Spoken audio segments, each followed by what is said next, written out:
Okay, about half of you. Bari is in probably her mid-90s now, and Bari was really responsible for the creation of the Allegheny Highlands Arts and Crafts Center.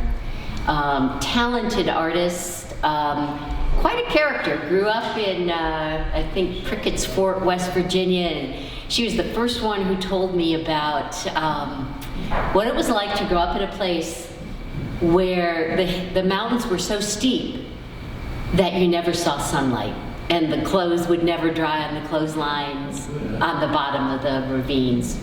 So Bari and I go way back. I'm really fond of Bari. She is now at the point where she doesn't leave home much, but she wanted to be here tonight in story. So I'm going to read to you a story that Bari Ballou sent to me. It's called Clifton Forge and the Mona Lisa in Winter. All right? So I will do my best. This was clearly written a while ago, and the type is a little bit blurry. I'm going to wear my reading glasses. So here we go. It was January 1962, and Jacqueline Kennedy, wife of the sitting president, had charmed the French government into allowing the Mona Lisa to travel to the National Gallery. She sailed on the SS France, enjoying her very own private cabin all the way, and it was the depth of winter when she arrived. More than 2 million Americans went to see her, including 2 mothers of young children from Clifton Forge and a dog. Friends, Elaine Feinstone and Bari Ballou, made complicated plans to see this world-famous painting. They would take the train to Union Station in DC, where they would be met. Elaine's contact was a cousin living in Silver Spring who would take her to see the painting and then to his family home for the night, and then return to the station the next day for the trip back to Clifton Forge. Bari would be met by a friend with whom she had worked at Woodward and Lothrop a few years earlier. Same arrangement. What could be simpler? Y'all know what's coming, right? Bari's boys were with their grandmother in Beckley, and Elaine's maid would stay with her children during the day, and her husband would be home that night. The night before, the friends packed their overnight bags, and they were up bright and early to catch the 10 o'clock train. Change of plans.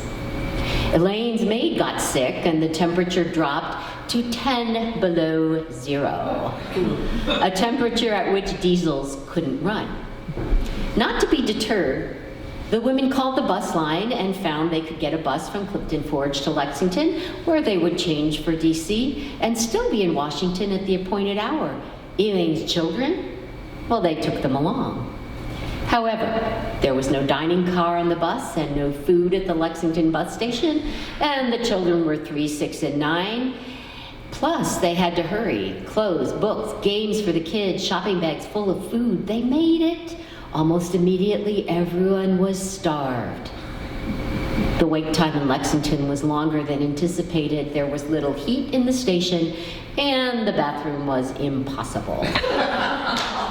Truly, it was a trip to hell, during which children consumed every crumb of food, bananas and all.